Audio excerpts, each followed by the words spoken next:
لقد كان لكم في رسول الله أسوة حسنة لمن كان يرجو الله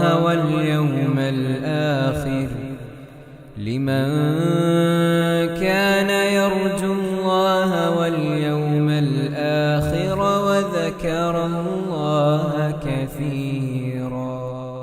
السلام عليكم ورحمة الله وبركاته. الحمد لله رب العالمين. اللهم صل على محمد وعلى آل محمد كما صليت على إبراهيم وعلى آل إبراهيم إنك حميد مجيد. أما بعد فاتقوا الله عباد الله. സ്നേഹമുള്ള സഹോദരി സഹോദരന്മാരെ, സുഹൃത്തുക്കളെ, റിയാദു സാലിഹീനിൽ ദുആഇൻ്റെ ശ്രേഷ്ഠതകൾ വ്യത്യസ്ത സന്ദർഭങ്ങളിലൂടെയായി നബി സല്ലല്ലാഹു അലൈഹി വസല്ലമ നിർവഹിച്ച ദുആകൾ, പ്രാർത്ഥനകൾ, ഇതൊക്കെയാണ് നമ്മൾ പറഞ്ഞുകൊണ്ടിരിക്കുന്നത്.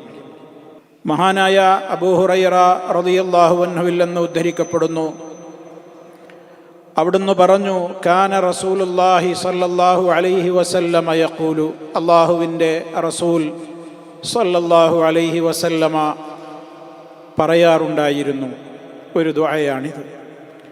അല്ലാഹുമ്മ, അല്ലാഹുവേ, ഇന്നി അഊദു ബിക, ഞാൻ നിന്നോട് കാവൽ തേടുന്നു, മിനൽ ജൂഇ, സഹിക്കാനാവാത്ത വിശപ്പിൽ നിന്ന്. ജൂഅ് എന്ന് പറഞ്ഞാൽ വിശപ്പ് എന്നാണ് അർത്ഥം. ഫഇന്നഹു, തീർച്ചയായും ആ വിശപ്പ്, ബിഅ്സൽ ലജീഅ്, എത്ര ചീത്ത കൂട്ടുകാരനാണ്. ലജീഅ് എന്ന് പറഞ്ഞാൽ കൂടെ കിടക്കുന്ന വ്യക്തി എന്നാണ്. ഇൽതജഅ എന്ന് പറഞ്ഞാൽ കിടന്നു എന്നാണ് അർത്ഥം. അപ്പോൾ എത്ര ചീത്തയായ കൂടെ കഴിയുന്ന വ്യക്തിയാണ്, അല്ലെങ്കിൽ കൂടെ കഴിയുന്ന കാര്യമാണത് എന്ന് വിശപ്പിനെ സംബന്ധിച്ച് നബി സല്ലല്ലാഹു അലൈഹി വസല്ലമ അള്ളാഹുവിനോട് കാവൽ തേടിക്കൊണ്ട് പറഞ്ഞു തരികയാണ്. രണ്ടാമത്തെ ഭാഗം, അഊദു ബിക, ഞാൻ നിന്നോട് കാവൽ തേടുകയും ചെയ്യുന്നു, മിനൽ ഖിയാനത്തി, വഞ്ചനയിൽ നിന്ന്. ഖാന എന്ന് പറഞ്ഞാൽ വഞ്ചിച്ചു എന്നാണ് അർത്ഥം. ഖിയാനത്ത്, വഞ്ചന. വഞ്ചനയിൽ നിന്നും ഞാൻ നിന്നോട് കാവൽ ചോദിക്കുന്നു. ഫഇന്നഹ, തീർച്ചയായും അത്, ബിഅ്സത്തിൽ ബിത്വാന, എത്ര മോശമായ സഹചാരിയാണ്. ബിത്വാനത്ത് എന്ന് പറഞ്ഞാൽ നമ്മുടെ ഒരു രഹസ്യ കൂട്ടുകാരൻ, അതിൽ നമുക്ക് കാര്യങ്ങളൊക്കെ നിർദ്ദേശിച്ചു തരുന്ന നമ്മുടെ ഒരു ക്ലോസായ, ഒപ്പം നടക്കുന്ന സഹചാരിയായ വ്യക്തി. ഇതിനൊക്കെയാണ് ബിത്വാനത്ത്, കൂട്ടുകെട്ട്, കൂട്ടുകാരൻ എന്നൊക്കെയുള്ള അടിസ്ഥാനത്തിലാണ് അതിനെയും പ്രയോഗിച്ചിട്ടുള്ളത്. രണ്ട് കാര്യങ്ങളെക്കുറിച്ചാണ് ഈ ഹദീസിൽ നബി സല്ലല്ലാഹു അലൈഹി വസല്ലമ കാവൽ തേടുന്നത്. ഒന്ന്, വിശപ്പ്. വിശപ്പ് എന്ന് പറയുന്നത് മനുഷ്യൻ നോമ്പെടുത്തുകൊണ്ട് വിശക്കുന്ന കാര്യത്തെക്കുറിച്ചല്ല പറയുന്നത്. അത് ഒരു സൽക്കർമ്മമാണ്. അള്ളാഹുവിന് വേണ്ടി നമ്മൾ വിശപ്പനുഭവിക്കുന്നു, ദാഹമനുഭവിക്കുന്നു, അതൊക്കെ നമുക്കൊരു പുണ്യകരമായ കാര്യമാണ്. എന്നാൽ അതല്ലാത്ത നിലക്ക് നമ്മുടെ പ്രയാസങ്ങൾ കാരണത്താൽ, ദാരിദ്ര്യം കാരണത്താൽ, ഭക്ഷ്യക്ഷാമം കാരണത്താലൊക്കെ നമ്മൾ വിശപ്പനുഭവിക്കുന്നൊരവസ്ഥയുണ്ടാകും. അങ്ങനെ വിശക്കുന്ന ഒരവസ്ഥ ഒരു പരീക്ഷണമാണ്. അള്ളാഹു തീർച്ചയായും നിങ്ങളെ പരീക്ഷിക്കുക തന്നെ ചെയ്യും എന്ന് പറഞ്ഞെടുത്ത് സൂറത്തുൽ ബഖറയിൽ രണ്ടാമതായി എണ്ണി പറഞ്ഞത് വിശപ്പാണ്.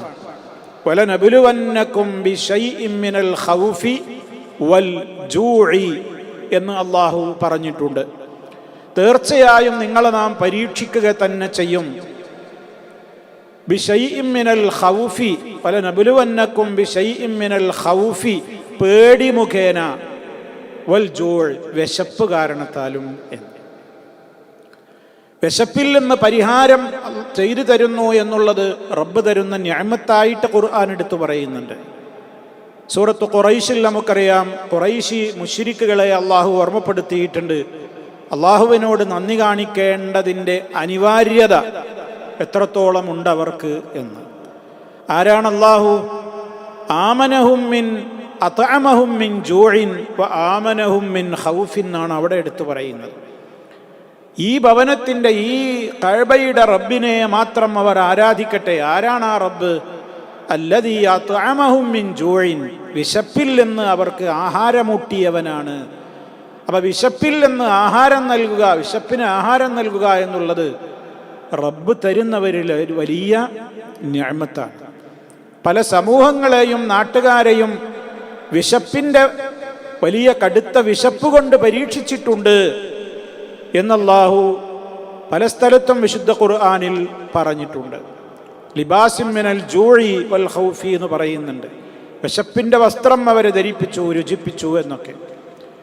അപ്പോൾ വിശപ്പ് എന്ന് പറയുന്നത് വിശന്നവർക്കേ അതറിയൂ. നമുക്കിന്ന് വിശപ്പിൻ്റെ കാഠിന്യം നമ്മളൊന്നും അത്ര മനസ്സിലാക്കിയവരല്ല. അൽഹംദുലില്ലാഹ്, നമ്മളൊക്കെ വിശപ്പ് അല്പെങ്കിലുമൊക്കെ അറിയാറുള്ളത് നോമ്പെടുക്കുന്ന ദിവസം മാത്രമാണ്. അല്ലാതെ ഒരു ഭക്ഷണം കിട്ടാത്തത് കൊണ്ട്, ഒരു ഭക്ഷണം കഴിക്കാനുള്ള കാശ് കയ്യിലില്ലാത്തത് കൊണ്ടൊരു വിശന്ന അനുഭവം പറയുന്ന എനിക്കോ ഒരുപക്ഷെ കേൾക്കുന്നവരിൽ നല്ലൊരു വിഭാഗം ആളുകൾക്കോ തീരെ ഉണ്ടായിട്ടുണ്ടാവില്ല. അൽഹംദുലില്ലാഹ്, അള്ളാഹുവിൻ്റെ നിഅമത്ത് തന്നെയാണ്. പക്ഷേ നമ്മൾ അതിന് നന്ദിയുള്ളവരാണോ? അപ്പോൾ വിശപ്പൊരു പരീക്ഷണമാണ്. രാജ്യത്തിൻ്റെ വിവിധ ഭാഗങ്ങളിൽ വിശന്ന് കരയുന്ന കുട്ടികളുണ്ട്, മനുഷ്യരുണ്ട്. ഒരു നേരത്തെ ആഹാരത്തിന് വേണ്ടി ദിവസങ്ങളോളം കാത്തിരുന്ന്, ഒരു ചീള് റൊട്ടി കഷ്ണത്തിന് വേണ്ടി, റൊട്ടിക്ക് വേണ്ടി ഒക്കെ കടിപിടി കൂടുന്ന എത്രയോ ആളുകളുണ്ട്. റബ്ബിൻ്റെ പരീക്ഷണമാണ്. അപ്പം അങ്ങനെയുള്ള വിശപ്പ് കൊണ്ട്, ആ വിശപ്പിൽ നിന്ന് നിന്നോട് ഞാൻ കാവൽ ചോദിക്കുന്നു. കാരണം മനുഷ്യന് വിശന്നു കഴിഞ്ഞാൽ പിന്നെ അവൻ പലതും ചെയ്യും. വിശപ്പിൻ്റെ കാഠിന്യം ഉണ്ടായിക്കഴിഞ്ഞാൽ, ഇസ്ലാം ഒരാൾക്ക് വിശന്ന് മരിക്കും എന്ന് കണ്ടാൽ പന്നിമാംസം പോലും വിശപ്പ് തീരുവോളത്തിന് ആവശ്യമായ നിലക്ക് കഴിച്ചോളാൻ നിർബന്ധിത സാഹചര്യത്തിൽ അനുവാദം കൊടുത്ത മതമാണ്. അപ്പം അതിൻ്റെ കടുപ്പ് എത്രയെന്ന് നമുക്കറിയാം. പന്നിമാംസം, മദ്യം, ശവം ഇതൊന്നും കഴിക്കാൻ പാടില്ല, നിഷിദ്ധമാക്കിയ മതമാണ് ഇസ്ലാം. എന്നാൽ ഒരാൾ വിശന്നതാ മരിച്ചു പോകുമെന്ന ഘട്ടമെത്തുമ്പോൾ അവന് ക്ഷുത്തടക്കാൻ, അവൻ്റെ വിശപ്പടക്കാൻ അത്യാവശ്യത്തിനുള്ളത് കഴിക്കാമെന്ന് ഇസ്ലാം പറയുന്നുവെങ്കിൽ വിശപ്പിൻ്റേതായ കാഠിന്യം എത്രത്തോളമാണ് ഇസ്ലാം ഇതിനെ കാണുന്നത് എന്ന് നമുക്ക് കൃത്യമായി മനസ്സിലാക്കുവാൻ സാധിക്കും. വിശന്നു വലഞ്ഞാൽ മനുഷ്യൻ പലതും ചെയ്യും. മോഷണത്തിന് പലരെയും പ്രേരിപ്പിക്കുന്നത്, പലയിടങ്ങളിലും മോഷണങ്ങൾ നടക്കുന്നത് വിശന്നിട്ട് കൂടിയാണ്. നമുക്കറിയാം, നമ്മുടെ നാട്ടിൽ തന്നെ ഒരു പാവം മനുഷ്യനെ, ഒരു ആദിവാസിയെ ആളുകളെല്ലാം കൂടി കൈകാര്യം ചെയ്ത് തല്ലിക്കൊന്ന ഒരു കേസൊന്നും കോടതിയിൽ അതിൻ്റെ ആളുകളെ വെറുതെ വിട്ടു എന്നാണ് കേൾക്കുന്നത്. ഒരു മധു എന്നു പേരായ ഒരു ചെറുപ്പക്കാരൻ, ഒരു ആദിവാസി കുടുംബത്തിൽപ്പെട്ട ഒരു വ്യക്തിയാണ്, ഒരു പാവപ്പെട്ട മനുഷ്യൻ. അയാളൊരു കടയിൽ നിന്നെന്തോ അരിയോ ഭക്ഷണങ്ങളോ റൊട്ടിയോ എന്തോ അദ്ദേഹം മോഷ്ടിച്ചു എന്നാണ് അദ്ദേഹത്തിൻ്റെ പേരിലുള്ള ചാർജ് ഷീറ്റ്. പക്ഷേ അദ്ദേഹത്തെ സംബന്ധിച്ചിടത്തോളം അത് വിശന്നിട്ടായിരുന്നു എന്നുള്ളതാണ് പിന്നീട് അറിയാൻ സാധിച്ചത്. ഉദാഹരണം പറഞ്ഞു എന്ന് മാത്രം. അപ്പോൾ ലോകത്ത് വിശന്നാൽ മനുഷ്യൻ പലതും ചെയ്യും. അപ്പം വിശപ്പ് കൊണ്ട് ഒരുപാട് കാര്യങ്ങളിലേക്ക് മനുഷ്യൻ വഴുതി വീഴും. റബ്ബേ, അത്തരത്തിലുള്ള ഒരു സഹിക്കാനാവാത്ത വിശപ്പിൽ നിന്ന് ഞാൻ നിന്നോട് കാവൽ ചോദിക്കുന്നു എന്ന്. അതേപോലെ വിശന്നു കഴിഞ്ഞാൽ നമുക്ക് ഇബാദത്തുകൾ ചെയ്യാൻ ഒരു മൂടുണ്ടാവില്ല. കൃത്യമായി നിസ്കരിക്കാൻ തോന്നൂല, ഇബാദത്തുകൾ എടുക്കാൻ തോന്നൂല, ഖുർആൻ ഓതാൻ തോന്നൂല, ഒരു ആരോഗ്യം ആഫിയത്ത് ഉണ്ടാവില്ല. അപ്പോൾ ഒരു നല്ല കാര്യങ്ങൾക്കൊന്നും ഒരു മൂഡ് നഷ്ടപ്പെടും. അങ്ങനെ അവൻ്റെ അനിവാര്യമായ ഇബാദത്തുകളും മറ്റ് കാര്യങ്ങളുമൊക്കെ അവനിൽ നിന്ന് നഷ്ടപ്പെട്ടു പോകാൻ ഈ വിശപ്പ് കാരണമാകും. അതുപോലെ തന്നെ മനുഷ്യൻ ദേഷ്യം പിടിക്കും. വിശന്നു കഴിഞ്ഞാൽ ഏത് മിതവാദിയും കുറച്ച് തീവ്രവാദിയായി മാറും. അങ്ങനെ അവന് വിശപ്പാണ്, സഹിക്കാനാകുന്നില്ല. അപ്പോൾ അവൻ്റെ സംസാരങ്ങൾ താളം തെറ്റും. അതുപോലെയുള്ള കുറേ കാര്യങ്ങൾ വിശപ്പ് മുഖേനയുണ്ടാകും. ചീത്ത പറഞ്ഞിട്ടില്ലാത്തവൻ ഒരുപക്ഷെ ചീത്ത പറഞ്ഞു എന്ന് വന്നേക്കാം. മര്യാദകേട് കാണിച്ച് പരിചയമില്ലാത്തവൻ ഒരുപക്ഷെ മര്യാദകേട് കാണിച്ചു എന്ന് വന്നേക്കാം. പല ചീത്തയായ പ്രവർത്തനങ്ങൾക്കും വിശപ്പ് കാരണമാകും. അതുകൊണ്ടത് അങ്ങനെ ഉണ്ടാവരുത് റബ്ബേ. ആ വിധത്തിലൊരു സഹിക്കാനാവാത്തൊരു വിശപ്പിൻ്റെ ഒരു പരീക്ഷണമൊന്നും എനിക്ക് ഉണ്ടാവരുതേ. അല്ലാഹുമ്മ ഇന്നി അഊദു ബിക മിനൽ ജൂഅ്. കാരണം പറഞ്ഞത് എന്താണ്? ഫഇന്നഹു ബിഇസൽ ലജീഅ്, അതെത്ര ചീത്തയായ കൂട്ടുകാരനാണ് എന്നാണ്. ഞാൻ നേരത്തെ പറഞ്ഞു, ലജീഅ് എന്ന് പറഞ്ഞാൽ നമ്മുടെ കൂടെ വിരിപ്പിൽ ഉറങ്ങുന്ന ആൾക്കാണ് എന്ത് പറയാ? ലജീഅ് എന്ന് പറയാ. അപ്പൊ മനുഷ്യന്റെ കൂടെ വിശപ്പുണ്ടെങ്കിൽ അവൻ ഉറങ്ങാൻ കഴിയില്ലല്ലോ. വിശന്ന മനുഷ്യന് ഉറങ്ങാൻ കഴിയുമോ? ഉറങ്ങാൻ കഴിയില്ല. അവൻ എഴുന്നേറ്റിരിക്കും, ഇരുന്നാൽ സമാധാനം കിട്ടുമോ? നടന്നാൽ സമാധാനം കിട്ടുമോ? ഒന്നുമില്ല. അവനിങ്ങനെ ആകെ കറങ്ങും. എന്താ കഴിക്കാൻ കിട്ടുക? കാരണം ഉറക്കം വരുന്നില്ല. അപ്പൊ ഇസ്തിറാഹത്തുൽ ബദൻ, അവന്റെ ശരീരത്തിന്റെ ആ ഒരു സുഖം അവന് നഷ്ടപ്പെടും. രാവും പകലും ഒക്കെ ഇങ്ങനെ വിടാതെ പിടികൂടുന്ന ഈ വിധത്തിലുള്ള വിശപ്പുണ്ടായി കഴിഞ്ഞാൽ അവൻ രോഗിയാകും. പിന്നെ വിഷന്നുകൊണ്ട് മരണം വരെ അവന് സംഭവിക്കും. അതുകൊണ്ട് അല്ലാഹുവേ, ആ നിലക്കുള്ളൊരു വിശപ്പില്ലെന്ന് ഞാൻ നിന്നോട് കാവൽ ചോദിക്കുന്നു. അല്ലാഹുമ്മ ഇന്നി അഊദു ബിക മിനൽ ജൂഅ് ഫഇന്നഹു ബിഇസൽ ലജീഅ്. രണ്ടാമത്തെ ഭാഗം വഅഊദു ബിക മിനൽ ഖിയാന, ഖിയാനത്തിൽ നിന്ന് ഞാൻ നിന്നോട് കാവൽ ചോദിക്കുന്നു. എന്താ ഖിയാനത്ത് എന്ന് പറഞ്ഞാൽ? വഞ്ചന നടത്തുക. അള്ളാഹുവിനോടെടുത്ത കരാറിൽ വഞ്ചന നടത്തലാണ് ഏറ്റവും വലിയ ഖിയാനത്ത്. അള്ളാഹിനോടെടുത്ത കരാറ്, അള്ളാഹുവിൻ്റെ റസൂലിനെ വഞ്ചിക്കുക. റസൂലുള്ള നമുക്ക് പഠിപ്പിച്ചു തന്നിട്ടുള്ള ആശയാദർശങ്ങളെ അംഗീകരിക്കുന്നു എന്ന് ഞാൻ പറയാ, അഥവാ അഷ്ഹദു അൻ ലാ ഇലാഹ ഇല്ലല്ലാഹ് എന്ന് ഞാൻ പറയാ, എന്നിട്ട് അള്ളാഹിനെ ധിക്കരിക്കുക, അള്ളാഹിനോടെടുത്ത കരാറ് പാലിക്കാതിരിക്കുക.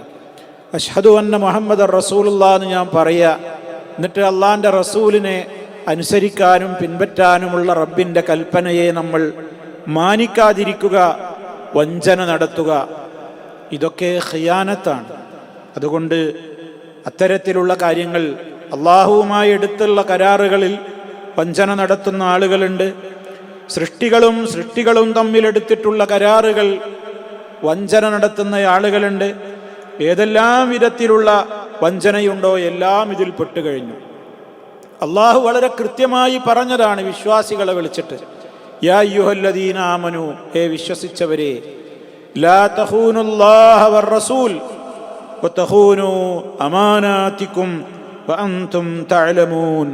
വിശ്വാസികളെ, ലാ തഖൂനുല്ലാഹ, നിങ്ങൾ അല്ലാഹുവിനെ വഞ്ചിക്കരുതേ, വർ-റസൂല, റസൂലിനെയും വഞ്ചിക്കരുതേ, വതഖൂനു അമാനാതികും, നിങ്ങൾക്ക് പരസ്പരം, നിങ്ങൾ ആളുകൾക്കിടയിൽ പരസ്പരം നിങ്ങൾ എടുത്തിട്ടുള്ള കരാറുകളെയും അമാനത്തുകളെയും നിങ്ങൾ വഞ്ചന നടത്തരുതേ. വഅൻതും തഅലമൂൻ, നിങ്ങൾ അറിയുന്നവരായിരിക്കെ. അറിയാതൊക്കെ മനുഷ്യരിൽ പലതും സംഭവിക്കും. അറിഞ്ഞുകൊണ്ട് നിങ്ങളൊരു വഞ്ചനയിൽ ഏർപ്പെടരുത്. അതാണ് ഖിയാനത്ത്. ആ ഖിയാനത്ത് എൻ്റെ ജീവിതത്തിൽ വരരുത് റബ്ബേ. വഅഊദു ബിക മിനൽ ഖിയാന, ഖിയാനത്തിൽ നിന്നും ഞാൻ നിന്നോട് കാവൽ ചോദിക്കുന്നു.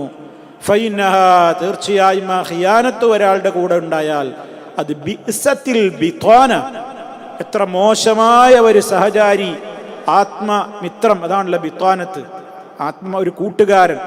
നേരത്തെ പറഞ്ഞ ലജീഅ് പോലെ ഒരാളുടെ കൂടെ ഒരാൾക്ക് ചതി എന്ന് പറയുന്ന ഒരു സ്വഭാവം ഉണ്ടെങ്കിൽ അതൊരു വല്ലാത്ത ചീത്തയായ കൂട്ടുകെട്ട്, ഒപ്പം കൊണ്ട് നടക്കുന്നവനെ പോലെയാണ്. അതുകൊണ്ട് ആ നിലക്കുള്ള ഒരു സ്വഭാവം എന്നിലുണ്ടാകരുത്.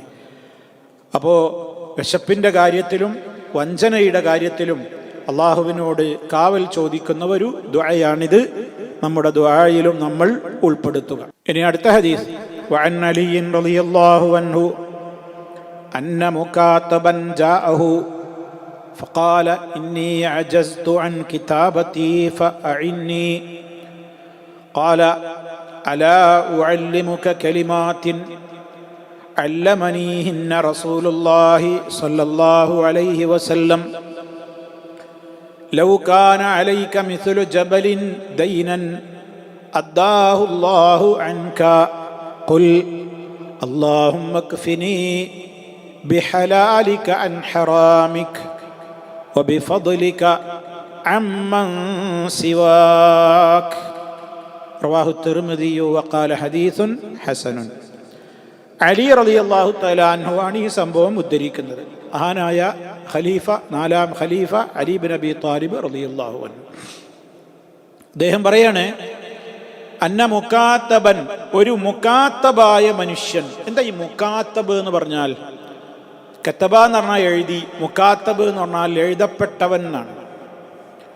അഥവാ പ്രവാചകന്റെ കാലത്ത് അടിമകൾ നിലവിലുണ്ടായിരുന്നല്ലോ, അടിമയും ഉടമയും. ഒരു സയ്യിദ് ഉണ്ടാവും, സയ്യിദിന്റെ കീഴിൽ ഒരു അടിമയുണ്ടാകും. ഇപ്പൊ യജമാനനും അടിമകളും ഉണ്ടായിരുന്ന കാലമാണത്. ആ കാലത്ത് മുതലാളിമാരായ യജമാനന്മാരുടെ കീഴിൽ ജോലി ചെയ്യുന്ന അടിമകൾ, ആ അടിമകൾക്ക് മുതലാളിയോട്, മുതലാളി എൻ്റെ കയ്യിൽ നിങ്ങൾ എന്നെ മോചിപ്പിക്കാൻ തക്ക രൂപത്തിലുള്ള ദ്രവ്യം, പണം തരാൻ തൽക്കാലം ഇല്ല. എന്നാൽ നിങ്ങൾക്ക് എന്നെ മോചിപ്പിക്കാൻ എന്താണ് ഞാൻ നിങ്ങൾക്ക് തരേണ്ടതെങ്കിൽ ആ തരേണ്ട സംഖ്യ ഞാൻ പണിയെടുത്ത് മാസാമാസങ്ങളിലായി കുറേശ്ശെയായി തന്ന് ഞാൻ വീട്ടിക്കോളാം. അങ്ങനെ നിങ്ങൾ എന്നെ സ്വതന്ത്രനാക്കണം. അങ്ങനെ മുതലാളി ഈ അടിമയെ സ്വതന്ത്രനാക്കുവാൻ വേണ്ടി ഈ അടിമയുമായി കരാറിലേർപ്പെടും. അതാണ് മോചനപത്രം എഴുതും. ഇതാ ഞാൻ നിങ്ങളെ ഇത്ര തുക നിങ്ങൾ എനിക്ക് നൽകിയാൽ ആ നിമിഷം മുതൽ നിങ്ങൾ സ്വതന്ത്രനായിരിക്കും, ഞാൻ നിങ്ങളെ മോചിപ്പിക്കുന്നതാണ് എന്ന് പറഞ്ഞ് ഈ സയ്യിദും അബ്ദും, ഈ യജമാനനും അടിമയും തമ്മിൽ കരാറ് പത്രത്തിൽ, മോചന പത്രത്തിൽ എഴുതി രേഖപ്പെടുത്തി ഒരു കരാറുണ്ടാക്കും. അങ്ങനെ കരാറുണ്ടാക്കിയ സയ്യിദിന് പറയും മുക്കാത്തിബ്. അയാളത് എഴുതിയ ആളാണല്ലോ. മോചനപത്രം എഴുതപ്പെട്ടിട്ടുള്ള ആൾക്കാർ എന്ത് പറയാ? മുക്കാത്തബ് എന്ന് പറയാം. അപ്പൊ അങ്ങനെ മോചനപത്രം എഴുതപ്പെട്ട ഒരു അടിമ മുതലാളിനോട് അയാൾ പറഞ്ഞിട്ടുണ്ട്, ഞാൻ നിങ്ങൾക്ക് ഇത്ര തുക തരാം, ആ തുക തന്നു തീർക്കുമ്പോൾ നിങ്ങൾ എന്നെ എന്ത് ചെയ്യണം? സ്വതന്ത്രനാക്കണം. അപ്പൊ മുതലാളി സമ്മതിച്ചിട്ടുണ്ട്, ശരി, ആ തുക കൈപ്പറ്റുന്ന ദിവസം ഞാൻ നിന്നെ എന്ത് ചെയ്തോളാം? സ്വതന്ത്രനാക്കിക്കോളാം എന്ന് പറയും. അപ്പൊ അങ്ങനെയുള്ള കരാറിൽ ഏർപ്പെട്ട ഒരു അടിമ, അതാണ് മുക്കാത്തബ്. അലി റളിയല്ലാഹു അൻഹു പറയാണ്, അങ്ങനെയുള്ള ഒരു അടിമ ജാഅഹു, അലി റളിയല്ലാഹു അൻഹുവിന്റെ അടുക്കൽ കയറി വന്നു. എന്നിട്ട് അലി റളിയല്ലാഹു അൻഹുവിനോട് ഈ അടിമ എന്താ ആവശ്യപ്പെടുന്നത്? ഫഖാല, അദ്ദേഹം പറഞ്ഞു, ഇന്നി അജസ്തു അൻ കിതാബതി, എൻ്റെ മോചനപത്രം എഴുതിയിട്ടുള്ള ആ രേഖ കൊടുത്തു വീട്ടുവാൻ ഞാൻ അശക്തനാണ്. ഇന്നി അജസ്തു, തീർച്ചയായും ഞാൻ കഴിവില്ലാത്തവനാണ്. അൻ കിതാബത്തി, എന്നെ മോചിപ്പിക്കുന്ന ആ എഴുത്തുണ്ടല്ലോ, ആ എഴുത്ത് നടപ്പിലാക്കി എന്നെ മോചിപ്പിക്കുവാൻ ആവശ്യമായ മുതൽ കൊടുത്തു തീർക്കാൻ എന്നെ കൊണ്ട് ഒരു പാകമില്ല, എൻ്റെ കയ്യിലൊന്നുമില്ല. ഫഅഇന്നീ, അതിനാൽ താങ്കൾ എന്നെ ഒന്ന് സഹായിക്കണം. അപ്പൊ ശരിക്കും ഈ അടിമപ്പോ മുതലാളിക്കുള്ള ഉടമയായ ആൾക്ക് കടക്കാരനാണ്. അയാൾക്ക് പൈസ കൊടുത്താലേ ഇയാളെ മോചിപ്പിക്കുകയുള്ളൂ. അപ്പൊ കടം കൊടുക്കുന്നതിന് തുല്യമായ നിലക്ക് വലിയ ഒരു സാമ്പത്തിക ഭാരവുമായിട്ടാണ് ഈ അടിമ കയറി വന്നിട്ടുള്ളത്. അതുകൊണ്ട് എന്നെ വന്ന് സഹായിക്കണം എന്ന് അലി റളിയല്ലാഹു അൻഹുവിനോട് ഈ അടിമ വന്നുകൊണ്ട് ആവശ്യപ്പെട്ടപ്പോൾ അലി റളിയല്ലാഹു തആല അൻഹു എന്തു ചെയ്തു? ഖാല, അദ്ദേഹം പറഞ്ഞു അയാളോട്, അലാ ഉഅല്ലിമുക, ഞാൻ നിനക്ക് പഠിപ്പിച്ചു തരട്ടെയോ? അലാ ഉഅല്ലിമുക, ഞാൻ നിനക്ക് പഠിപ്പിച്ചു തരട്ടെയോ? കലിമാത്തിൻ, ചില വാക്കുകൾ, ചില പദങ്ങൾ. ആ പദങ്ങൾ ഞാൻ എൻ്റെ വകയായിട്ട് പഠിപ്പിച്ചു തരുന്നതല്ല. അല്ലമനീഹിന്ന, ആ പദങ്ങൾ എനിക്ക് പഠിപ്പിച്ചു തന്നത് റസൂലുള്ളാഹി സ്വല്ലല്ലാഹു അലൈഹി വസല്ലം, അല്ലാഹുവിൻ്റെ റസൂലാണ് എനിക്ക് പഠിപ്പിച്ചു തന്നത്. ആ പ്രാർത്ഥന എനിക്ക് നബി തങ്ങൾ പഠിപ്പിച്ചു തന്നു. എന്നിട്ട് ലൗകാന അലൈക മിസ്ലു ജബലിൻ ദൈനാ, ലൗകാന അലൈക, താങ്കളുടെ മേലുണ്ടായിരുന്നാലും ശരി, മിസ്ലു ജബലിൻ, പർവ്വതത്തിന് സമാനമായ, പർവ്വതം പോലത്തെ, മല പോലെ, കുന്നോളം ദൈനൻ കടമുണ്ടെങ്കിലും, ഒരു മലയോളം നിനക്ക് കടമുണ്ടെങ്കിലും, അദ്ദാഹുല്ലാഹു അൻക, ആ കടമൊക്കെ നിന്നിൽ നിന്ന് അള്ളാഹു വീട്ടിത്തരും. അപ്പൊ കുന്നോളം കടം നിന്റെ മേൽ കുമിഞ്ഞുകൂടിയിട്ടുണ്ടെങ്കിലും ആ കടങ്ങളൊക്കെ അള്ള നിനക്ക് വീട്ടിത്തരുന്ന ചില പദങ്ങൾ അള്ളാന്റെ റസൂൽ എനിക്ക് പഠിപ്പിച്ചു തന്നിട്ടുണ്ട്. അത് ഞാൻ താങ്കൾക്ക് പഠിപ്പിച്ചു തരട്ടെയോ എന്ന് പറഞ്ഞ് അലി റളിയല്ലാഹു അൻഹു അള്ളാന്റെ റസൂൽ അലിയാർക്ക് പഠിപ്പിച്ചു കൊടുത്തൊരു ദുആ പഠിപ്പിച്ചു കൊടുക്കുകയാണ്. ഈ ദുആയിലുള്ളത് നമ്മളും പഠിക്കുക. എന്തിനാ? കുന്നോളം കടമുണ്ടെങ്കിലും ആ കടം തീരും ഈ ദുആയിലൂടെ എന്നാണ്. എന്താണ് ആ പ്രാർത്ഥന? അല്ലാഹുമ്മ ക്ഫിനി ബിഹലാലിക അൻ ഹറാമിക വബിഫദ്ലിക അമ്മൻ സിവാക്. അല്ലാഹുമ്മ അല്ലാഹുവേ, ഇക്ഫിനി ചേർത്ത് വായിക്കുമ്പോൾ അല്ലാഹുമ്മ ക്ഫിനി, അല്ലാഹുവേ നീ എനിക്ക് മതിയാക്കി തരണമേ. കഫ എന്ന് പറഞ്ഞാൽ മതിയായി, എനിക്ക് മതിയാക്കി തരണമേ. എന്തുകൊണ്ട്? ബിഹലാലിക, നീ തരുന്ന ഹലാല് കൊണ്ട്, നീ തരുന്ന ഹലാല് മുഖേന നീ എനിക്ക് മതിയാക്കി തരണേ. എന്തിൽ നിന്ന്? അൻ ഹറാമിക, നീ വിലക്കിയ കാര്യങ്ങളെ തൊട്ട്, നീ വിരോധിച്ചിട്ടുള്ള ഹറാമുകൾ ചെയ്യാതിരിക്കാൻ നീ എനിക്ക് ഹലാലാക്കി തന്നവയെ കൊണ്ട് നീ എനിക്ക് മതിയാക്കി തരണമേ. ഞാനൊരു ഹറാമിലേക്ക് എടുത്തു ചാടാൻ കാരണമാകുന്ന ഏതെല്ലാം കാര്യങ്ങളുണ്ടോ അതിൽ നിന്നൊക്കെ നീ എനിക്ക് തരുന്ന ഹലാല് കൊണ്ട് വിട്ടുനിൽക്കാനും ആ ഹലാലിലൂടെ ഹറാമിനെ മറികടക്കാനുമൊക്കെ എനിക്ക് നീ തൗഫീഖ് തരണേ. അല്ലാഹുമ്മ ക്ഫിനി ബിഹലാലിക അൻ ഹറാമിക. രണ്ടാമത് ചോദിക്കുന്നത് വ അഗ്നിനി.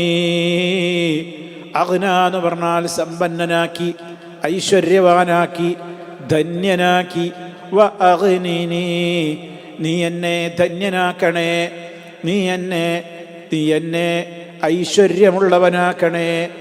ബിഫദ്ലിക, നിന്റെ ഫദ്ല് കൊണ്ട്, നിന്റെ ഔദാര്യം തന്നുകൊണ്ട് നീ എന്നെ ധന്യനാക്കണം.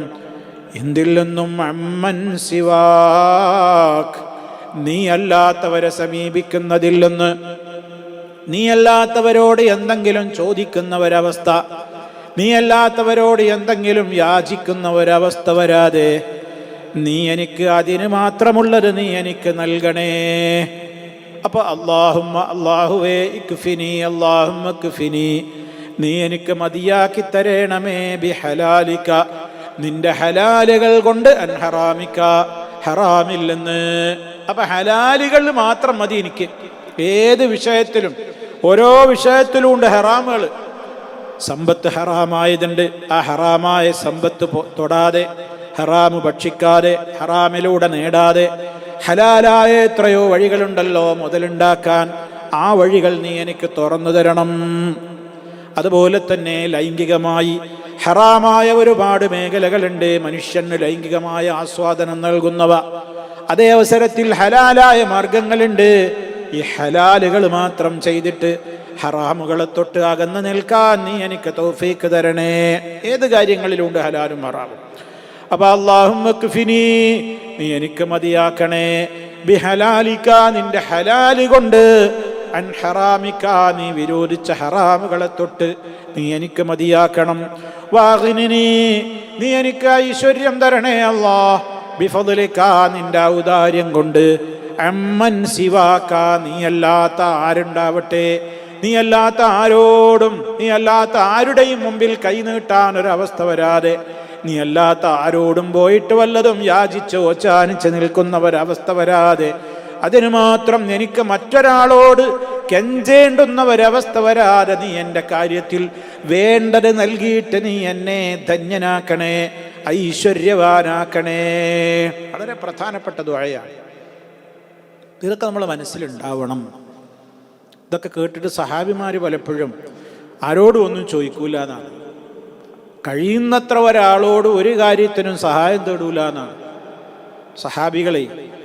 ഒരു നബിയിൽ നിന്ന് കേട്ടതല്ലേ, ഇദാ സഅൽത ഫസ്അലില്ലാഹ, നീ വല്ലതും ചോദിക്കുന്നുവെങ്കിൽ അല്ലാഹുവോട് ചോദിക്കണേ. വഇദസ്തഅൻത, നീ സഹായം തേടുകയാണെങ്കിൽ ഫസ്തഇൻ ബില്ലാഹ്, നീ അല്ലാഹുവോട് സഹായം തേടണേ. ഇതിങ്ങനെയുള്ള ഹദീസുകളൊക്കെ കേട്ട ശേഷം ഇതൊക്കെ പഠിച്ചിട്ട് സഹാബിമാർ പലപ്പോഴും അതിൻ്റെ പാരമ്യതയിലെത്തിയിരുന്നു എന്നാണ്. നമ്മളെ കൊണ്ടൊന്നും കഴിയില്ല അത്. അതിൻ്റെ പാരമ്യതയിലെത്തിയിരുന്നു. അത്രയും വേറൊരാളോടൊരാശ്രയോ ഒരു സൽപ്പോ ഒരു ചോദിച്ചിരുന്നില്ല എന്നാണ്. എത്രത്തോളം അവർ വാഹനത്തിൽ, അന്നത്തെ വാഹനം എന്ന് പറയുന്ന കുതിരപ്പുറത്ത് കഴുതപ്പുറത്തൊക്കെ സഞ്ചരിക്കല്ലേ. ആ കുതിരപ്പുറത്ത് സഞ്ചരിക്കുമ്പോൾ ഈ കുതിരയെ നയിച്ചു കൊണ്ടുപോകുമ്പോൾ ഇടക്കതിനെ ഒന്ന് ചൊട്ടിക്കൊടുക്കാൻ വേണ്ടിയിട്ടുള്ള ചാട്ടവാറുണ്ടാവുമല്ലോ, കുതിര സവാരിക്കാരുടെ കയ്യിൽ, യാത്രക്കാരൻ്റെ കയ്യിൽ ഇടക്കതിനെ ഒന്ന് ചൊട്ടാൻ വേണ്ടിയിട്ടുള്ള സൗത്തുകൾ. അങ്ങനെ കുതിരപ്പുറത്തൊക്കെ കയറിയിട്ട് യാത്ര പോകാൻ വേണ്ടി ഒരുങ്ങുമ്പോൾ കയ്യിൽ നിന്ന് എങ്ങനെയെങ്കിലും ഈ ചാട്ടവാറ് താഴെ വീണാൽ സഹാബിമാർ പലപ്പോഴും അടിയിലെ ആൾ നിൽക്കുന്നുണ്ട്, അതൊന്നും എടുത്തോന്ന് പറയുമുണ്ടോ, അങ്ങനെ എടുത്തരുമോ എന്ന് പറയുമുണ്ടോ. പക്ഷേ അത്രത്തോളം സഹാബിമാർ സൂക്ഷ്മത പാലിച്ചിരുന്നു എന്നാണ്. അവരെന്ത് അതുപോലും ചോദിക്കൂലാന്ന്. അവർ ഒട്ടകപ്പുറത്തുനിന്ന് ഇറങ്ങണലും കയറണലൊക്കെ കുറച്ച് പാടുണ്ടല്ലോ, അവിടുന്ന് ഇറങ്ങിയിട്ട് എടുത്തു പോയിരുന്നു എന്നാണ്. ആളവിടെ ഉണ്ട്, അവിടുന്ന് അത് ഇറങ്ങിയിട്ട് അവരത് എടുത്തു പോകുന്നു. അത്രയും വേറൊരാളോടൊരു ഹെൽപ്പ് ചോദിക്കാതെ അവരത്രയും സൂക്ഷ്മത പാലിച്ചിരുന്നു എന്നാണ്. നമ്മളെ കൊണ്ട് കഴിയുമോ? അപ്പം ഈ ദുആകളിലൊക്കെ വിശദീകരണങ്ങൾ പണ്ഡിതന്മാർ ഇതൊക്കെ പറഞ്ഞു കാണാം. അപ്പം അത്രയും മറ്റൊരാളോട് ചോദിക്കാതെ മറ്റൊരാളുടെ സഹായം തേടാതെ കഴിയുന്നത്ര റബ്ബേ നീ എനിക്കതിനുള്ള ഒരു അവസ്ഥ, ആരോഗ്യം, ആഫിയത്ത്, കാര്യങ്ങളൊക്കെ സൗകര്യങ്ങളൊക്കെ നൽകണം. അപ്പം ഈ ദുആ കുന്നോളം കടമുണ്ടെങ്കിലും അത് വീടുന്നാണ് ഇതുകൊണ്ട് അലി റളിയല്ലാഹു അൻഹു പഠിപ്പിച്ചു കൊടുക്കുന്നത്. ഇത് അലിയാർക്ക് അള്ളാന്റെ റസൂൽ പഠിപ്പിച്ചു കൊടുത്ത ദുആയാണ്. എന്നിട്ട് നിന്റെ മേലൊരു കുന്നോളം കടമുണ്ടെങ്കിലും അത് വീട്ടിത്തരും അള്ളാഹു എന്ന് പറഞ്ഞിട്ടാണ് ഇത് പഠിപ്പിച്ചു കൊടുക്കുന്നത്. അത് പഠിച്ച അലിയാരുടെ അടുക്കലാണ് ഒരു പാവപ്പെട്ട അടിമ വന്നിട്ട് പറയുന്നത്, എൻ്റെ സയ്യിദുമായിട്ട് ഞാൻ കരാർ പത്രം എഴുതി ഒപ്പിട്ടിട്ടുണ്ട്, പക്ഷെ എൻ്റെ അടുത്ത് അതിന് പൈസ അല്ല, സഹായിക്കണം എന്ന് പറഞ്ഞപ്പോൾ പഠിപ്പിച്ചു കൊടുത്തു ഇത്. അപ്പോ കടം വീടാനുള്ള ദുആയാണ് ഈ പറഞ്ഞു കൊടുക്കുന്നത് അള്ളാഹിനോട്. കുന്നോളം കടമുണ്ടെങ്കിലും അത് വീട്ടെന്ന് പറഞ്ഞാൽ നമ്മൾ ആരും തെറ്റിദ്ധരിക്കരുത്, എന്നാ ഈ ദുആ ചൊല്ലിയിട്ട് അവിടെ അങ്ങനെ വെറുതെ ഇരുന്നാൽ മതി, കടം കണ്ട് വീടിക്കോളും എന്നാ അതിൻ്റെ അർത്ഥം. അങ്ങനെ ആരും തെറ്റിദ്ധരിക്കരുത്. ഇത് പ്രാർത്ഥിക്കുക, ആ പ്രാർത്ഥനയോടൊപ്പം നമ്മളാലാകുന്ന നിലക്കുള്ള നമുക്ക് കടം വീട്ടാൻ ആവശ്യമായ എന്തൊക്കെ നമ്മൾ ചെയ്യണോ അതൊക്കെ നമ്മൾ ചെയ്യണം. വലിയ ഭാരിച്ച കടണ്ട്, എപ്പോഴാ വീട്ടുക എപ്പോഴാ തീർക്കാനൊന്നും അറിയില്ല. നമ്മൾ നമ്മുടെ തൊഴിൽ, നമ്മളെ നിത്യത്തൊഴിൽ ഇത് സമ്പാദിക്കാൻ ഹലാലായ മാർഗം തുടക്കത്തിലേ പറഞ്ഞു, ഹലാലായ മാർഗത്തിലൂടെ നമ്മൾ പണിയെടുക്കുന്നുണ്ട്. ഇപ്പൊ കടം വീടണം, അതിന് ചെയ്യേണ്ടതൊക്കെ ചെയ്യണം. അപ്പൊ അള്ളാഹു എന്ത് ചെയ്യും? ഈ ദുആയും കൂടെ ഉണ്ടാകുമ്പോൾ അള്ളാഹു അയാൾക്ക് ആ കടം വീട്ടാനുള്ള വഴികൾ അവൻ വിചാരിക്കാത്ത വഴിയിലൂടാണ്ട് എളുപ്പാക്കി കൊടുക്കും എന്നാണ്. അതല്ലേ ഖുർആൻ പറഞ്ഞത്, വമൻ യത്തഖില്ലാഹ യജ്അൽ ലഹു മഖ്റജാ. ആര് അള്ളാഹുവിനെ സൂക്ഷിച്ചു ജീവിക്കുന്നുവോ അവൻ അള്ളാഹു ഏതു പ്രയാസത്തിലും ഒരു എക്സിറ്റ് കൊടുക്കും, പുറത്തേക്ക് കിടക്കാനുള്ളൊരു വഴി കൊടുക്കും. വയർസുഖുഹു മിൻ ഹൈസു ലാ യഹ്തസിബ്. അവൻ വിചാരിക്കാത്ത വഴിയിലൂടെ അവന് വിഭവങ്ങൾ അല്ലാഹു കൊടുത്തിരിക്കും. വമൻ യതവക്കൽ അലല്ലാഹ്. ആര് അള്ളാഹിന്റെ മേൽ ദൃഢമായി തവക്കുലാക്കുന്നുവോ ഫഹുവ ഹസ്ബുഹു. തീർച്ചയായും അവന് അള്ളാഹു മതിയാകുന്നതാണ്. റബ്ബിലാണ് തവക്കുലാക്കിയ അള്ളാഹുവിന് മതിയാകും. തവക്കുൽ എന്ന് പറഞ്ഞാൽ വെറുതെ ഇരിക്കലല്ലോ, നമ്മളെ കൊണ്ട് ചെയ്യേണ്ടതൊക്കെ ചെയ്യണം, ബാക്കി അള്ളാഹിനോട് പറയണം. അപ്പം അള്ളാഹ് മാർഗങ്ങൾ അതെങ്ങനെയെന്നൊന്നും നമുക്കറിയില്ല. നമ്മൾ വിചാരിക്കാത്ത വഴിയിലൂടെ നമുക്ക് ഹലാലായിട്ട് നമ്മളെ കയ്യിൽ പണം വരും, അപ്പോൾ നമ്മൾ കൊടുക്കും. അല്ലെങ്കിൽ ഒരു പക്ഷേ ഈ ദുആയുടെ ബർക്കത്ത് കൊണ്ട് അള്ളാഹു ചിലപ്പോൾ നമ്മൾ ഒരുപാട് കടം കൊടുക്കാനുള്ള മനുഷ്യൻ ചിലപ്പോൾ അതിൽ നിന്ന് ചില ശതമാനം ചിലപ്പോൾ നമുക്ക് വിട്ടു തന്നു എന്ന് വരും, ചിലപ്പോൾ പൂർണ്ണമായി വിട്ടു തന്നു എന്ന് വരും, ചിലപ്പോൾ കുറെ കാലത്തേക്ക് അത് ഇളവനുവദിച്ചു എന്ന് വരും. പലതും സംഭവിക്കാലോ. അതൊക്കെ ഈ ദുആയിലൂടെ നമുക്ക് നേടിയെടുക്കാൻ പറ്റും. എന്തായാലും കടങ്ങളുണ്ട്, ആ കടം വീട്ടണമെന്ന് ആത്മാർത്ഥമായ മനസ്സിന്റെ ആഗ്രഹം ഉണ്ടെങ്കിൽ തീർച്ചയാണത് അള്ളാഹു വീട്ടിൽ തന്നിരിക്കും. അതിനുള്ള വഴികൾ അള്ളാഹു എളുപ്പമാക്കും, അത് കുന്നോളമുണ്ടെങ്കിലും എന്നാണ് ഇവിടെ അലി റളിയല്ലാഹു അൻഹു നബി സല്ലല്ലാഹു അലൈഹി വസല്ലം പഠിപ്പിച്ചു കൊടുത്തതിന്റെ വെളിച്ചത്തിൽ പറഞ്ഞു തരുന്നത്. അലി റളിയല്ലാഹു അൻഹു ഖലീഫമാര്, 4 ഖലീഫയാണ്. നബി സല്ലല്ലാഹു അലൈഹി വസല്ലമിനോട് ചോദിച്ചയാൾക്കും ഇതാ പറഞ്ഞു കൊടുത്തത്. ആ നബിയിൽ നിന്ന് ദീന് പഠിച്ച 4ാം ഖലീഫ മരുമകൻ അലി റളിയല്ലാഹു അൻഹു അദ്ദേഹത്തോടും കടത്തെക്കുറിച്ച് വന്ന് പറഞ്ഞപ്പോ, നിങ്ങളെ കടം ഞാൻ വീട്ടിയിരിക്കുന്നു എന്നല്ല പറയുന്നത്. ഇന്നിപ്പോ അങ്ങനെയാണല്ലോ, പല ഔലിയാക്കന്മാരാണെന്ന് പറയുന്ന കുറെ ആളുകളുണ്ടല്ലോ നമ്മുടെ നാട്ടിൽ. CM മടവൂര് അതുപോലെ തന്നെ അങ്ങനെ കുറെ ഔലിയാക്കളായിരുന്നു എന്ന് ഇവർ പറയുന്ന, ഇന്നും ഇവർ വിളിച്ചു പ്രാർത്ഥിച്ചു കൊണ്ടിരിക്കുന്ന, ഇസ്ലാമിക ശരീഅത്തിന്റെ നിയമങ്ങൾ പോലും പാലിക്കാതെ ജീവിച്ചിരുന്ന ആളുകൾ, അവരോടൊക്കെ എന്ത് പ്രശ്നമാണ് പോയിട്ട് അവിടെ പറഞ്ഞാലും എന്താ പറഞ്ഞിരുന്നത്? വേണ്ട, എൻ്റെ കടം ഞാൻ വീട്ടിയിരിക്കുന്നു, എനിക്ക് കടം വേണ്ട. ആ കടം വേണ്ട, കടമില്ല, പൊയ്ക്കോളൂ, അങ്ങനെ പറയുന്നതാണ്. ഇവിടെ അലി റളിയല്ലാഹു അൻഹു സ്വർഗമുണ്ടെന്ന് സുവിശേഷം അറിയിക്കപ്പെട്ട നേതാവാണ്. വലിയല്ലേ, ഒരു സംശയമല്ലല്ലോ. സ്വർഗമുണ്ട് എന്ന് അല്ലാഹുവിന്റെ റസൂലിന്റെ നാവ് കൊണ്ട് പഠിപ്പിക്കപ്പെട്ട അലി റളിയല്ലാഹു അൻഹുവിനോട് കടബാധ്യതയെ കുറിച്ച് പറഞ്ഞപ്പോ പറഞ്ഞത് നേതാവായ റസൂലുള്ള പഠിപ്പിച്ചു കൊടുത്ത കാര്യമാണ്. അഹ്ലു ബൈത്താണ്, അലി റളിയല്ലാഹു അൻഹു അല്ലേ. എന്താ പറഞ്ഞു കൊടുത്തത്? ദുആയാണ് പഠിപ്പിച്ചു കൊടുത്തു. ആരോട്? അള്ളാന്റെ റസൂൽ ഇപ്പൊ അടുത്ത് വഫാത്തായിട്ടേയുള്ളൂ. നബി തങ്ങളോട് പറഞ്ഞോ, ഓ നബിയെ, നിങ്ങൾ ബദരീങ്ങളെ നേതാവല്ലേ, ബദരീങ്ങളെ എന്റെ കടം വീട്ടണേ എന്നാണോ പറഞ്ഞത്? മനസ്സിലാക്കണം നിങ്ങൾ. അല്ലെങ്കിൽ ബദരീങ്ങളുടെ പേര് പറഞ്ഞോ എന്നാണ് പറഞ്ഞത്.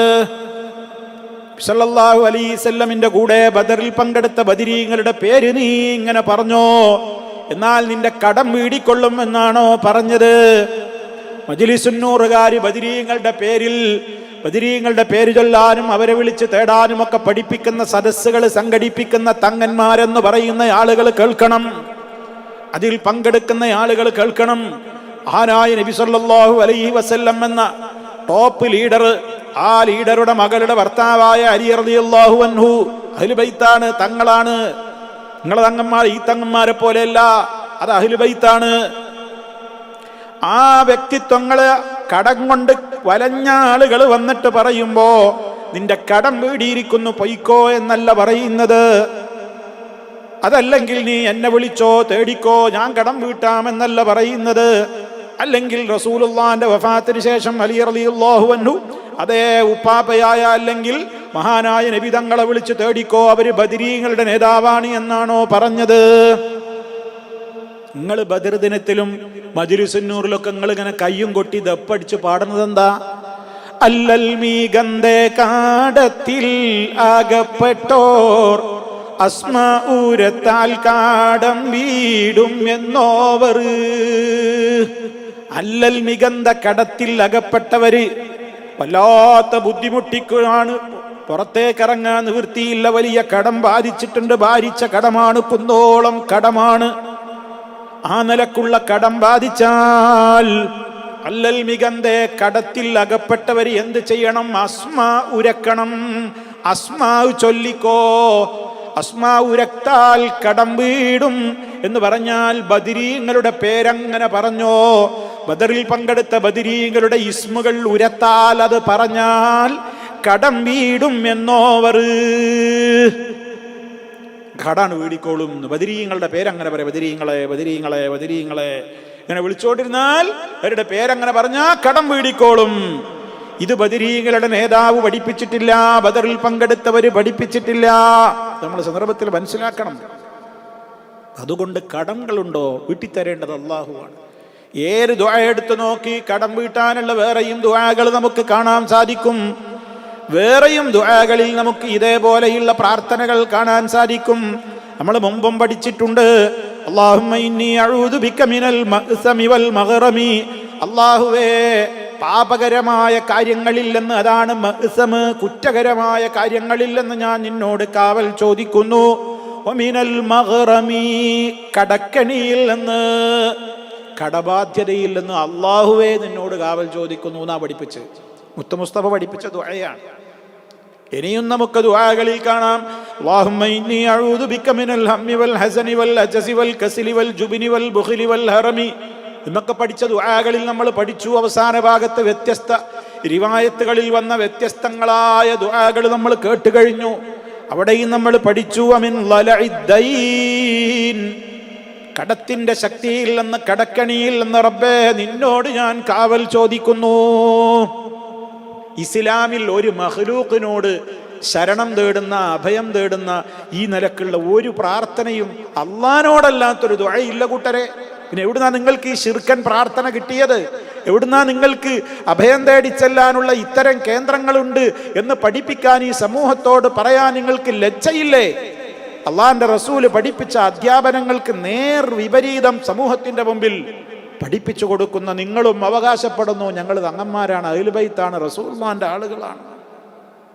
നിങ്ങളും നബി തങ്ങളുടെ ഇസ്ലാം ദീനുമായിട്ട് ബന്ധമില്ല. അതുകൊണ്ട് സഹോദരങ്ങളെ, ഈ ശബ്ദം കേൾക്കുന്ന ആളുകളൊക്കെ മനസ്സിലാക്കിക്കൊള്ളൂ, ഞാനും നിങ്ങളൊക്കെ മനസ്സിലാക്കുക. നമുക്ക് കടം ബാധിച്ചു കഴിഞ്ഞാൽ ആ കടത്തിൽ നിന്ന് നമുക്ക് മോചനം തരേണ്ടവൻ അല്ലാഹുവാണ്. അതിന് അവനോട് തേടുക. അല്ലാതെ ബദരീങ്ങളെ പേരെഴുതി കെട്ടാനും പേരെഴുതി വെക്കാനും പേരെഴുതിയിട്ട് വെള്ളം കുടിക്കാനും അതിങ്ങനെ ചൊല്ലി നടക്കാനും അത് വാതിലിൻ്റെ പുറത്ത് ഒട്ടിക്കാനും ഒന്നുമല്ല ഇസ്ലാം പറഞ്ഞിട്ടുള്ളത്. അല്ലെങ്കിൽ പേഴ്സിൽ ഇങ്ങനെ ബദരീങ്ങളുടെ പേര് ചുരുട്ടിക്കെട്ടി എഴുതിയിട്ട് അതിങ്ങനെ കൊണ്ടു നടക്കാനും ഐക്കല്ലും മുറുക്കും ഏലസും അന സുൽത്താൻ ഇബ്രാഹിം ബാദ്ഷാ, ഞാൻ ഏർവാടിയിലെ ഇബ്രാഹിം ബാദ്ഷയാണ് എന്ന ഐക്കല്ല് ചുരുട്ടിക്കെട്ടി കടലാസിൽ കെട്ടിയിട്ട് അത് മെഴുകു കൊണ്ട് അതിന് കൂടുണ്ടാക്കിയിട്ട് ഇങ്ങനെ ഏലസ് കെട്ടുന്ന കൈത്തണ്ടയിലും അരയിലുമൊക്കെ ഏലസ് കെട്ടുന്ന ഉറുക്ക് ധരിക്കുന്ന ആളുകളുണ്ട്. തനിച്ച ശിർക്കൻ പ്രവർത്തനങ്ങൾ. പടച്ച റബ്ബിലുള്ള തവക്കുലല്ല, അതൊന്നും അതൊക്കെ അവരിൽ തവക്കുലാക്കലാണ്. സത്യവിശ്വാസികൾ റബ്ബിലാണ് തവക്കുലാക്കുക. വമയ്യ തവക്കൽ അലല്ലാഹ്, അല്ലാഹുവിൽ ആര് തവക്കുലാക്കിയോ ഫഹുവ ഹസ്ബുഹു, അവൻ മതി, അല്ലാഹ് മതി, അല്ലാഹു മതി. റബ്ബിന്റെ ചോദ്യാണ്. അല്ലാഹ് പോരെ അവന്റെ അടിമക്ക്? അലൈസല്ലാഹു ബികാഫിൻ അബ്ദഹ്, അവന്റെ അടിമക്ക് അല്ലാഹ് പോരെ, അല്ലാഹന്റെ അടിമക്ക് അല്ലാഹ് പോരെ. മുസ്ലിയാക്കന്മാര് പറയണു പോരാ, ഇവരൊക്കെ വേണം. കുറേ ഔലിയാക്കന്മാരെ പേര് പറഞ്ഞിട്ട് ഇവരൊക്കെ വേണം, അല്ലാഹ് മാത്രം മതി എന്ന് പറയുന്നവരൊക്കെ ഈ സുന്നത്ത് ജമാഅത്തിൽ നിന്ന് പുറത്താണ്, അല്ല ഇസ്ലാമിൽ നിന്ന് പുറത്തായ മുനാഫിഖാണ്. അല്ലാഹ് ചോദിക്കണീന് നേരെ എതിര് പറയലാണ് നമ്മുടെ നാട്ടിലെ സമസ്തായിസത്തിന്റെ ആളുകളുടെ തൊഴിൽ.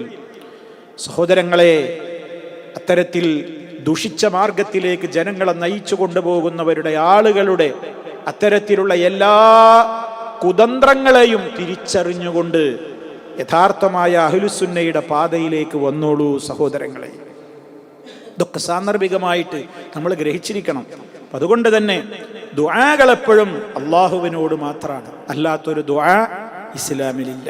ഇത് മനസ്സിലാക്കിക്കൊണ്ട് ഈ പ്രാർത്ഥനയും നമ്മുടെ നിത്യജീവിതത്തിലെ പ്രാർത്ഥനകളിൽ കടന്നു വരട്ടെ. കടമുള്ളവരുടെ കടം വീടിക്കൊള്ളും അള്ളാഹു, അതിനുള്ള കാര്യങ്ങൾ എളുപ്പമാക്കും. ഇനി ഒരു തീർത്താത്തീരാത്തൊരു കടക്കണിയിൽ ഇപ്പം കടൊന്നുമില്ല, ഇപ്പം നമുക്ക് കടൊന്നുമില്ല, പക്ഷെ എത്രയും വേഗം കടത്തിലാവാം. അതൊക്കെയാണ് ലോകം. ഇന്നത്തെ സമ്പന്നൻ നാളത്തെ പരമദരിദ്രനാണ്, ഇന്നത്തെ ദരിദ്രൻ ഒരുപക്ഷെ നാളെ സമ്പന്നനാണ്. ഇതൊക്കെ പെട്ടെന്ന് മാറി വരാം. എനിക്കിപ്പോൾ കടത്തിനെതിരെയുള്ള പ്രാർത്ഥന ഒന്നും പറയേണ്ടതില്ല, ഞാൻ സുഖമാണെന്ന് പറഞ്ഞിരിക്കണ്ട. ഇതൊക്കെ എത്രയും പെട്ടെന്ന് നിമിഷങ്ങൾ കൊണ്ടാണ് കാര്യങ്ങളൊക്കെ തകിടം മറിഞ്ഞ് വലിയ രൂപത്തിലുള്ള കടത്തിൻ്റെ കെണിയിലേക്കൊക്കെയാണ് വീണു പോവുക. അള്ളാഹു കാത്തുരക്ഷിക്കുമാറാകട്ടെ. അതുകൊണ്ട് ദുആ ചെയ്യുക. ഇതൊക്കെ പ്രൊട്ടക്ഷനാണ്, കാവലാണ്. അള്ളാഹു സുബ്ഹാനഹു വ തആല നമ്മെ എല്ലാവരെയും കാത്തുരക്ഷിക്കുമാറാകട്ടെ. അല്ലാഹുമ്മ ക്ഫിനി ബിഹലാലിക അൻ ഹറാമിക വബിഫദ്ലിക അമ്മൻ സിവാക്. ഈ ദുആയും നമ്മൾ ഹൃദിസ്ഥമാക്കുക, അർത്ഥവും ആശയവും അറിഞ്ഞുകൊണ്ടത് പ്രാർത്ഥിക്കുക. റഹ്മാനായ റബ്ബ് തൗഫീഖ് പ്രദാനം ചെയ്യുമാറാകട്ടെ. തെറ്റുകുറ്റങ്ങൾ അല്ലാഹു പുറത്തു തരുമാറാകട്ടെ. റബ്ബനാ തഖബ്ബൽ മിന്നാ ഇന്നക അൻതസ് സമീഉൽ അലീം. اللهم صل على محمد وعلى آل محمد والحمد لله رب العالمين والسلام عليكم ورحمة الله وبركاته.